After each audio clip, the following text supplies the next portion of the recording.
Radhe Krishna friends, आपका दिल से स्वागत है आपकी अपनी चैनल आइडियल मेमोरियल प्रोफिशिएंसी पे। मुझे लगता है आपको ये बिल्कुल नहीं पता होगा कि अगर किसी भी टॉपिक की अंडरस्टैंडिंग क्रिस्टल क्लियर हो तो उसे याद रखना, मेमोराइज करना उतना ही आसान होता है। And I will try my best to help you with that. So without wasting much time, let's get started. Hello welcome back to the another video of materia medica from SK Dubey, जिसमें हमने कल के video से start किया था phosphorus को। Phosphorus is a remedy which we have started from tomorrow's video and now it is the second part of the video, जहाँ पर हम करने वाले हैं गाइडिंग सिम्टम्स और हो सके तो माइंड ऑफ द फॉस्फोरस। सबसे पहले रिवाइज कर लेते हैं जो भी हमने कल की वीडियो में किया था वो। सबसे पहले तो फॉस्फोरस का कॉमन नेम भी फॉस्फोरस है। इसके प्रूवर है हैनमन सर और ये एक एलिमेंट है। Phosphorus is one of our best proved and frequently used drugs, and beside this, it is a remedy with very definite characteristic symptoms. In Allen's Encyclopedia, it has no less than 3,920 recorded symptoms. Hahnemann, by using phosphorus in homeopharmacy, has proved the fact that potentized medicines are no longer subject to chemical laws. As we all know, phosphorus is a pure crude form, is highly combustible if exposed to air, hence dangerous. But when seen is potentized, it becomes one of the leading healer. तो basic introduction दिया गया है, फिर कुछ clinical conditions, बहुत सारी conditions है वैसे तो जो दी गई है जिसके लिए हम फॉस्फोरस को यूज़ कर सकते हैं, क्योंकि फॉस्फोरस एक पॉलीक्रेस्ट रेमेडी है। इसमें से हम कुछ भी पर्टिकुलर्स को पढ़ने के बाद कुछ नाम्स को याद रख सकते हैं, ताकि हम एग्जाम्स में हम इसी फॉर्मेट में लिखते हैं ज़्यादातर थियोरी एग्जाम्स में, तो हम कुछ नाम लिख पाएँ। इतने सारे नाम तो नहीं लिखेंगे, लेकिन एक जस्ट पॉइंट ऑफ व्यू के लिए है। फिर है sphere of action. Being one of the polycrest remedy, it acts practically on any and every tissue of the body. ये एक पॉलीक्रेस्ट रेमेडी है, इसलिए पर्टिकुलरली एक्ट करती है हर एक टिश्यू पे जो हमारे बॉडी में है। खास करके particularly its action is marked on skin, mucous membrane, bones, blood, spinal cord, nerves, heart, liver, lungs and kidney. कहाँ कहाँ पर इसकी एक्शंस देखने को मिलती है हमें? स्किन में, म्यूकस मेम्ब्रेन में, बोन्स में, ब्लड में, स्पाइनल कोड्स में, नर्व्स में, हार्ट में, लीवर में, किडनी में और लंग्स में। अब दिया गया है पैथोजेनेसिस। पैथोजेनेसिस में हमने देखा था कि सबसे पहले स्टार्टिंग होती है कोई भी रेमेडी की, जो पैथोजेनेसिस मतलब कोई भी हेल्दी कंडीशन को बिगड़ने की। तो यहाँ पर पैथोजेनेसिस में फॉस्फोरस में इनिशिएशन होता है फ्रॉम इन्फ्लामेशन। इन्फ्लामेशन के बाद direct degeneration of mucous membrane, फिर इरिटेशन और इन्फ्लामेशन होता है सीरस मेम्ब्रेन में, डिस्ट्रॉय कर देती है स्पाइनल कोड को और नर्व्स में पैरालिसिस कॉज करती है। It also destroys bone, especially of lower jaw and tibia, disorganizes blood, causes fatty degeneration of heart and liver with yellow atrophy of liver। तो ज़्यादातर पैथोजेनेसिस में हमें सिफिलिटिक वाले फीचर्स देखने को मिलते हैं कि इन्फ्लामेशन से सीधा डिस्ट्रक्शन, डिजनरेशन, डिस्ट्रॉय करने पर सारी चीज़ें आ जाती है इसीलिए। अब बात करते हैं कॉन्स्टिट्यूशन की। तो जो मेकअप है फॉस्फोरस का वो कैसा होगा, बॉडी कैसी है फॉस्फोरस के? तो phosphorus is suited for a tall slender persons with narrow chest. वो are good and beautiful to look at, having fair thin transparent skin. मतलब ऐसे लंबे पतले इंसान जिनकी चेस्ट नैरो है, जो गुड लुकिंग है, ब्यूटीफुल है, जिनकी स्किन गोरी है, पतली है, ट्रांसपेरेंट स्किन है विद डेलिकेट आई लैसेस, और जिसके फाइन ब्लॉन्ड या फिर ब्राउनिश रेड हेयर है।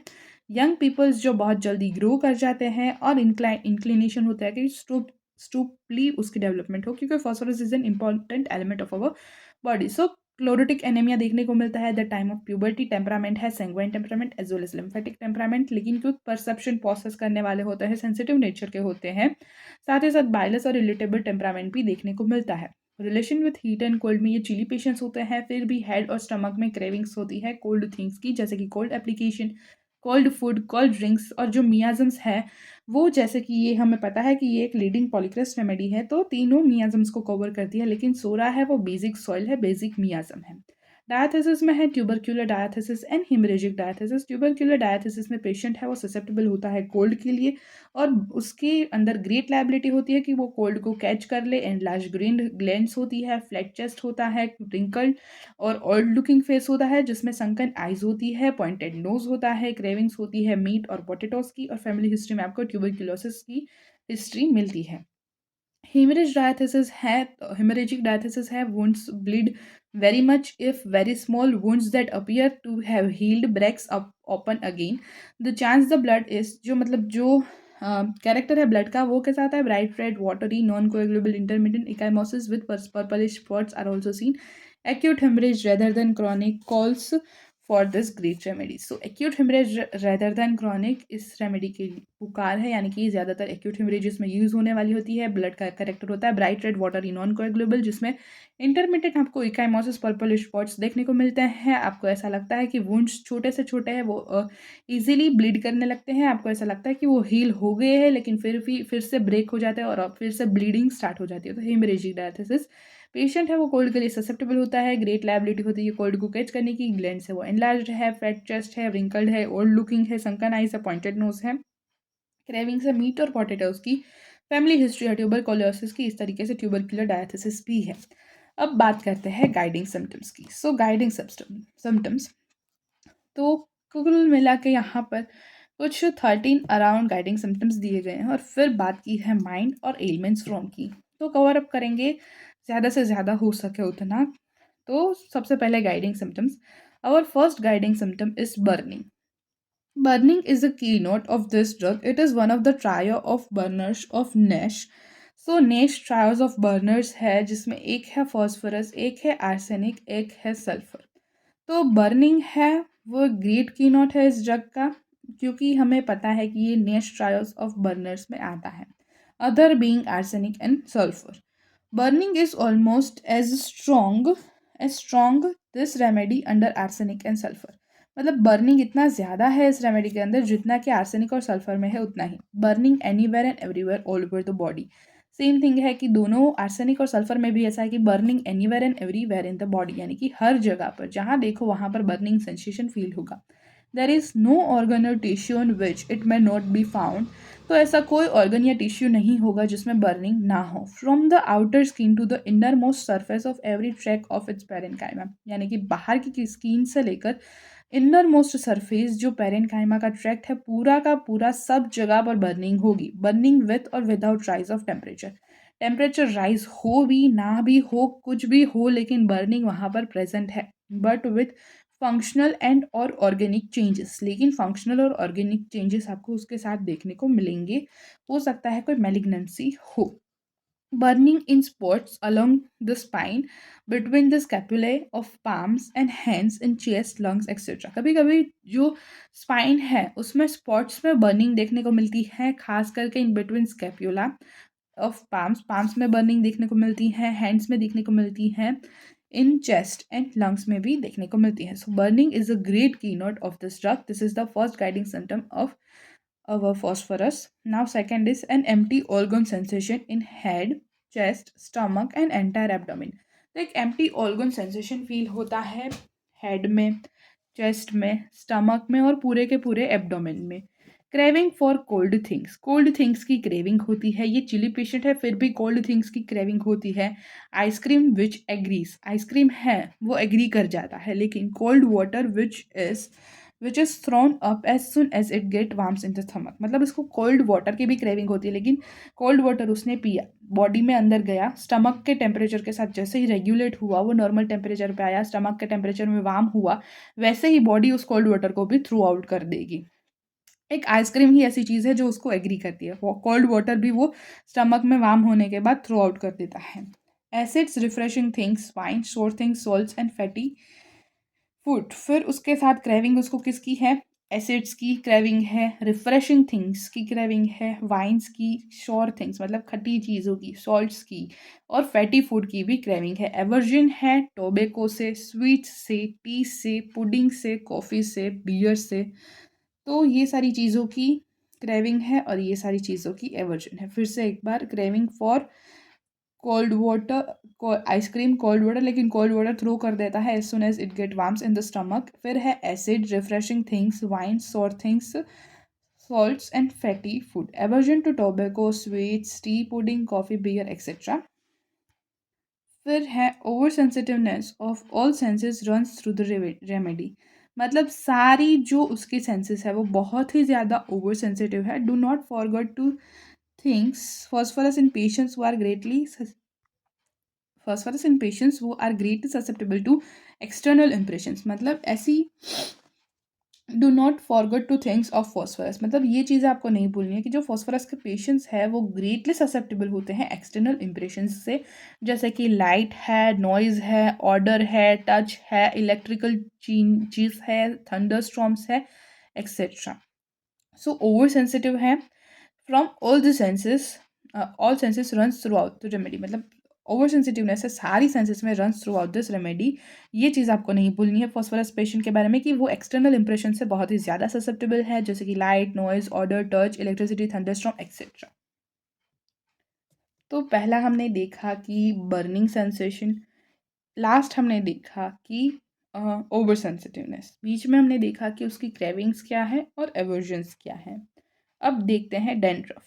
जो फॉस्फोरस है वो dandruff, hair fall, out of bunches और बाल्डनेस ऑफ सिंगल स्पॉट्स के लिए भी अच्छी रेमेडी है. यानी कि डैंड्रफ है या फिर बंचेस में हेयरफॉल हो रहा है और स्पेसिफिकली बाल्डनेस है इन अ सिंगल स्पॉट्स, तो phosphorus can be think of अगर सिम्टम्स मैच करते हैं और बाकी सारी कैरेक्टरिस्टिक्स मैच करती है. So dandruff, hairfall, hair falls out in bunch, baldness of single spots, disinclination to both mental and physical exertion even to study और टू कन्वर्स, मतलब डिसइंक्लिनेशन, वो इंक्लीड नहीं करते, वो चाहते नहीं हैं, उसको पसंद नहीं है कोई भी टाइप का एक्सर्शन, फिर चाहे वो मेंटल एक्सर्शन हो, फिजिकल एक्सर्शन हो, इवन टू स्टडी और टू कन्वर्स, मतलब चाहे कुछ पढ़ना हो, कुछ ऐसे ही रीड करना हो, उसको इतनी भी चीज़ें नहीं पसंद है, मतलब डिसइंक्लिनेशन है, बिल्कुल नहीं पसंद, इंक्लाइन ही नहीं करना चाहता मतलब उस चीज़ के लिए वो.